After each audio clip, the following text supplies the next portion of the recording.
आपण सोयाबीनची सुकी भाजी कशी करायची त्याबद्दल बघणार आहोत। तर ह्याच्यामध्ये मी आता कढई तापून जिरा टाकला आहे, चांगला तडतडू दिलाय। ह्याच्यात मी वाटण टाकणार आहे। कांदा, टमाटा, एक कांदा घेतलाय, 2 टमाटे घेतले, हिरव्या मिरच्या 2 आणि अद्रक लसूण असं घेतलं आहे। तर हे वाटण मी ह्याच्यात सोडणार आहे।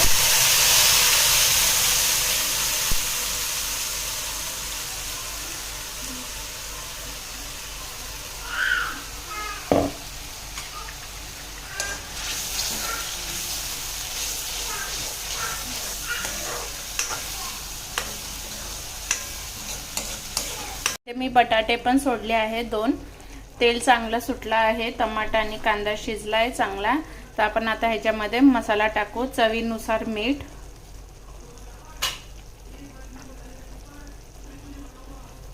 हळद 1 चम्मच, लाल तिखट 2 चम्मच,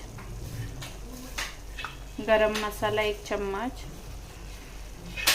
धनिया पूड 1 चम्मच। ह्याला चांगलं एकत्र करूया।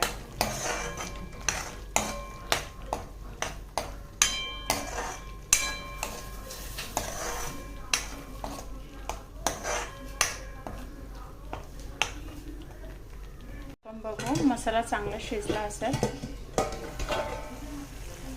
मस्त तेल सोडलं बघा।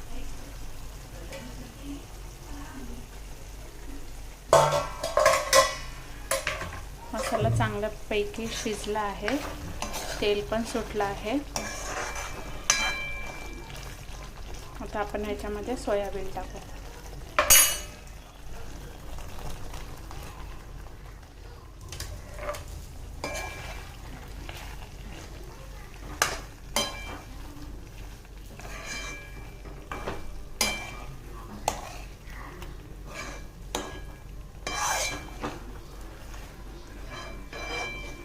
बघूया भाजी कशी झाली आहे।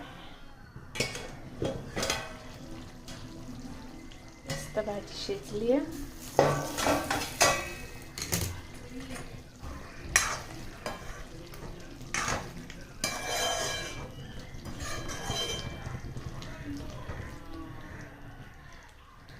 आता आपण ह्याच्यात कोथिंबीर सोडू।